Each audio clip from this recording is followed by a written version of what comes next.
Hi, this is David with entry number 203, coming at you on the street here on my way to.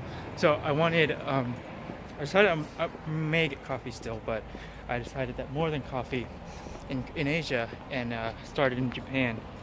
There's the version of yogurt here is not what we would consider yogurt back in the States. You know, because yogurt I think was developed somewhere like in Greece, somewhere where they have a lot of dairy. And in Asia, because the natives here don't like, I don't know, I guess they do like that sour taste, but not in their dairy products, I guess. They prefer sweet. So the yogurt here is first developed in Japan under the brand name Yakult, because he developed a special bacteria that he what do you call it? He patented or whatever. And so in Korea the yogurt is very similar. It's very sweet. It comes in very small tubes, about 25 to 30, maybe 50 milliliters. And yeah, so there's many brands here in Korea.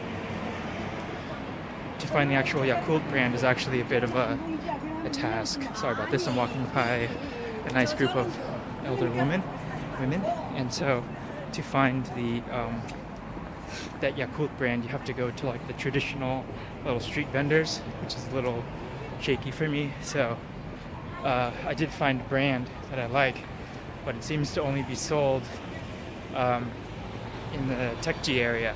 So I don't live in Taekji, so I'm walking over there now, and it's a bit of a not that hard of a trek, but you've seen me do it before. It's just, you know, down this main street, up a hill, down a hill, and I'm in.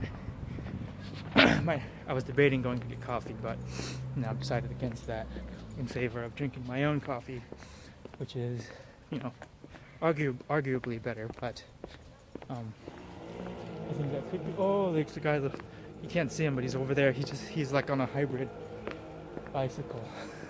I guess it's a moped, right? Or not a moped, but yeah, whatever they're called. He's on like a gas-powered pedal bike. Yeah, so I'm here walking down the street.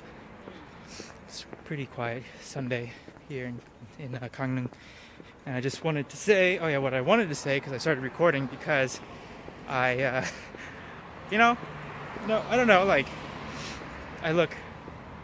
my features are what would be considered Asian, I figure, and but my dress is not Asian. It's, you know, Western. You can kind of see it's more of a Western attire.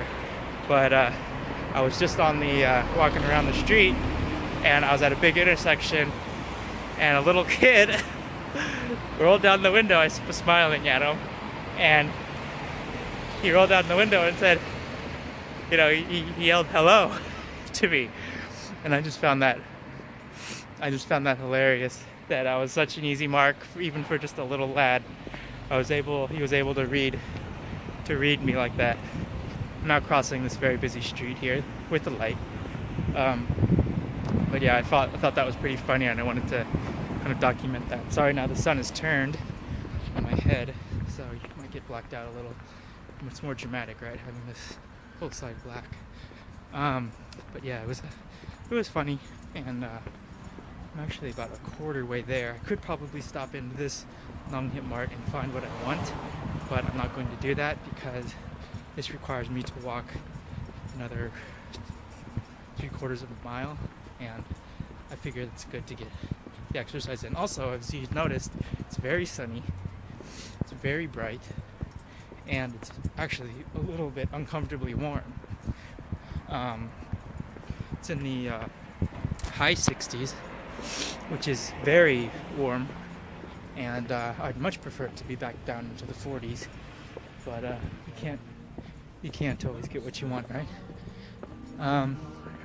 Sorry about this. There's a very loud speaker going on. It's playing American music. Earlier today, I was able to speak with my family for quite a while, a little over an hour actually, a bit over an hour. And that was nice, just because normally it's about 15-minute conversation to 10 minutes. And this was a nice long form, 2 hour, almost, or over an hour long discussion on lots of different things. I won't really break into what we talked about, but, it's good to be able to have a nice, healthy relationship with your parents, and being able to hold conversation, long form conversation, is something that I think is kind of a dying art.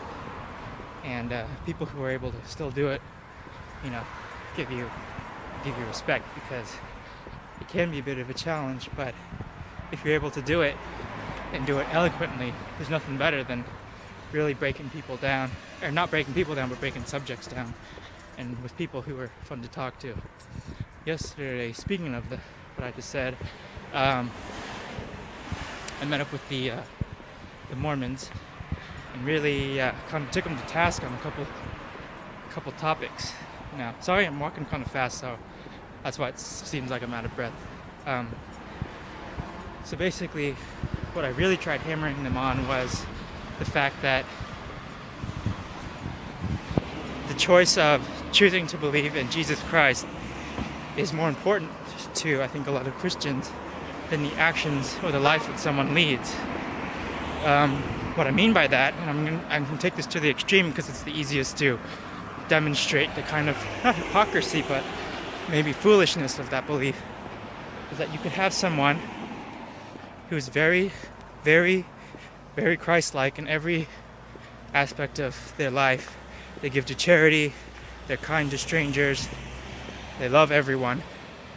But if they choose not to believe in Jesus Christ, that person will not necessarily go, at least in the Mormon faith, go to the highest form of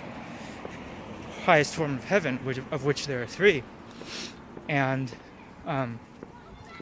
what I thought was interesting is that they said that I brought up another example of someone who is, very heinous, lives a very evil life, a despicable life even, and as long as they repent their sins in this life or the next, they are able to go to the highest form of heaven, regardless of their life, their corporeal life. So, do I think that's exactly fair? No, I don't. And it seems strange that that would be an acceptable thing, because it's like, yes, the person who chooses not to believe in Jesus doesn't believe in Jesus, so, maybe they don't even care about heaven, but in religious people's own right, everyone gets to go to heaven, or everyone should go to heaven, has the ability to go to heaven. And just because someone chooses not to believe in Jesus Christ, they don't get to go, even though they've lived a life way better than, let's just say, for sake of argument, a pedophile, because they repent and in heaven gets to go to the highest form before someone who's lived an exemplary life.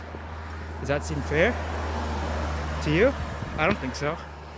But anyway, this video is getting a little long, so I really took them to task on that whole subject, and I didn't get into a yelling match with them, but it was really interesting seeing them kind of squirm, because they never really considered that before. He was like, I don't think someone that lived an exemplary life, one of them said, I don't think someone who lives an exemplary life wouldn't believe in Jesus. And then I just said, what about a Buddhist? What about a Hindu? What about a Jew? You know what I mean? So anyway, thanks for watching. This has been entry number 203. I'll talk with you tomorrow. Bye.